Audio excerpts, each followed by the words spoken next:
Hi friends, welcome to our channel.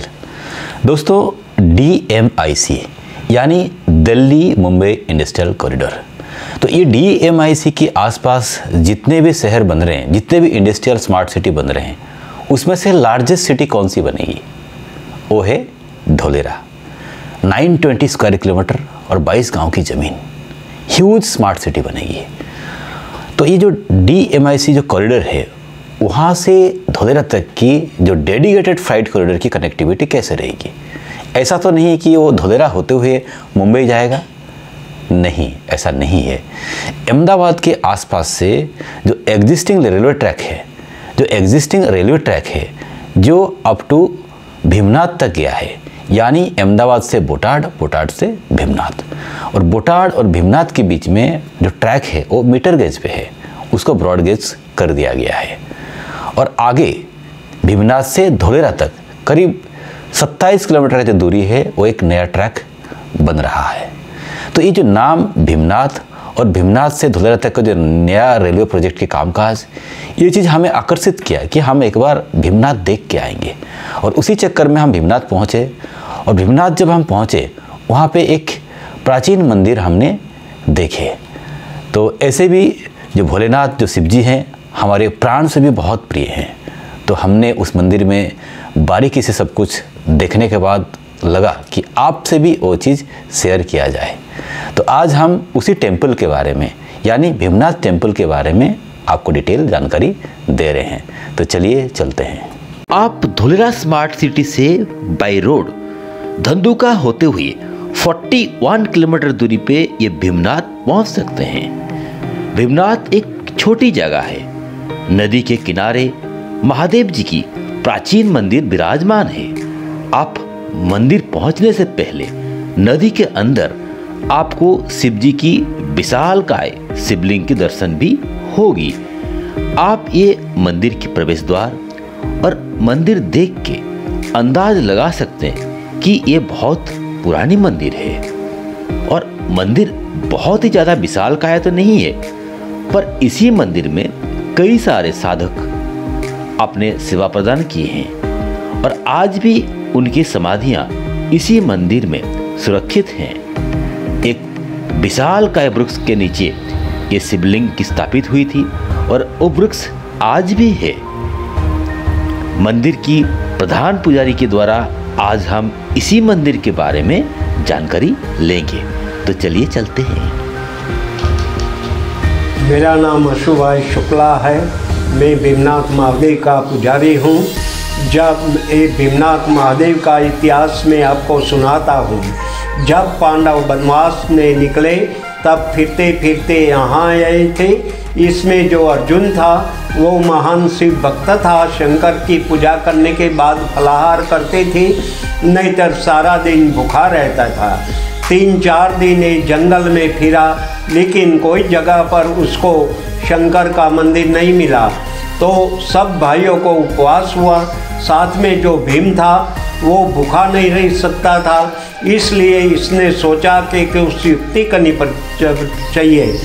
सब भाइयों को वो साइड में लिलका नदी है, वहाँ ले गए। वहाँ बैठाकर भीम भाई इधर आते हैं। ये पिलवा का पेड़ है, उसके नीचे जो वो शिवलिंग है, वो पत्थर रूपे था।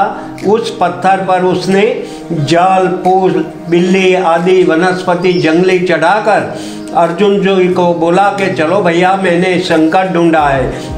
तो अर्जुन जी में श्रद्धा, विश्वास और भक्ति थी। यहाँ आकर उसने पूजा किया, मान लिया कि मेरी पूजा शंकर भगवान ने स्वीकार कर ली है। बाद में सब भाइयों ने फलाहार किया।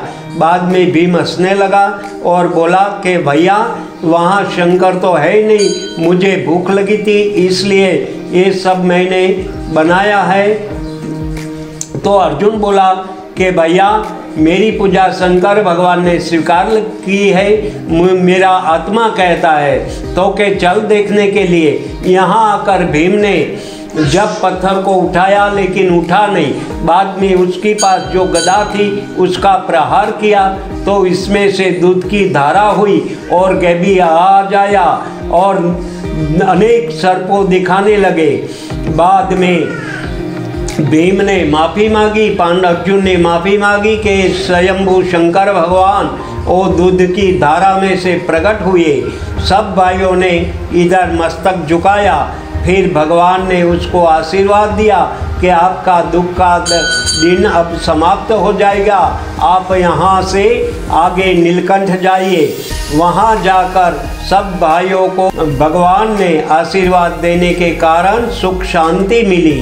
बाद में 5000 साल पूर्वी वो जय महन जी है, उसके वड़वाओ गाँव लेकर यहाँ से गुजरते थे तो रास्ते में उसकी गायों इधर आती थी और उसकी एक गाय इधर खड़ी रहती, उसकी आंचल में से दूध का अभिषेक हो जाता था। जब गायों को दोहने लगे तब दूध नहीं देती थी, इसलिए महन जी बोले कि आप इस गौवा की ख्याल रखना। दूसरे दिन भी गौवा यहाँ आई, उसके आंचल में से दूध का अभिषेक हुआ। तो चेला ने महन जी को कहा, महन जी बोले कि कुछ चमत्कारिक जगह होगी, चल मुझे दिखाओ। यहाँ आकर ये जगह पर पांदड़े पत्ते दूर किए तो ये शिवलिंग निकला। सब लोग इधर पूजा करने के लिए रुक गए। बाद में 400 साल पूर्व ये मंदिर शिखर बंद करने के लिए ये पेड़ को काटते थे तो इसमें से खून की धारा हुई और सर्प दिखाने लगे, इसलिए ये काटना बंद कर दिया। रात में आशुतोष भगवान ने सपने में आकर महन जी को कहा कि ये मेरी उत्पत्ति ऐसी हुई है, आप इधर रुको और मंदिर को जाल को काटना नहीं। ये पेड़ में से चैत्र वैशाख मास में शुगर जैसा मीठा पदार्थ गिरते हैं, सब लोग प्रसाद तरीके लेते हैं। यहाँ अन्न क्षेत्र चलता है, चाय का प्रसाद भी चलता है।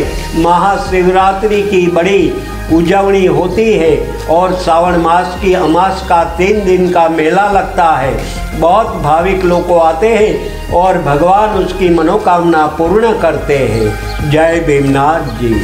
मंदिर की वाइब्रेशन बहुत ही बेहतरीन है।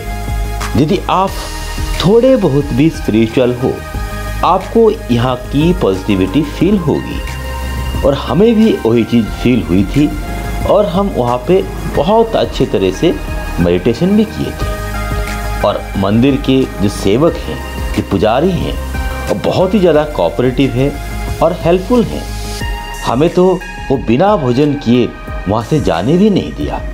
और बाद में मंदिर की जो हेड ट्रस्टी थे उनसे हमारी मुलाकात भी कराए और उन्होंने मंदिर के बारे में कई कुछ चीज़ें बताएं और साथ साथ में धोलेरा स्मार्ट सिटी के बारे में भी उन्होंने कई सारे पॉजिटिव बातें बताए। तो दोस्तों, ये था हमारे प्रिय महादेव जी का मंदिर, भीमनाथ महादेव मंदिर, धोलेरा के बिल्कुल पास।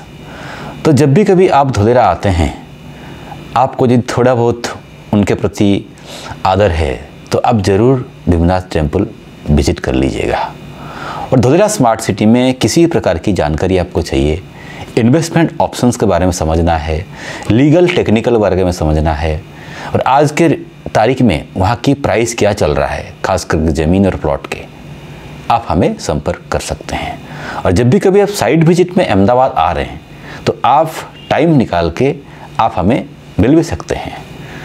और ये वीडियो यदि आपको अच्छा लगा तो प्लीज़ लाइक बटन दबाइए और जितना हो सके वीडियो को आप अपने फ्रेंड सर्कल में शेयर करिए। और अभी तक यदि आपने हमारा चैनल सब्सक्राइब नहीं किया, सब्सक्राइब करके भी रखिए ताकि लगातार नए वीडियोस आपके पास सबसे पहले पहुँचे। और आज के लिए आप लोग हमें इजाज़त दीजिए। Bye bye, take care.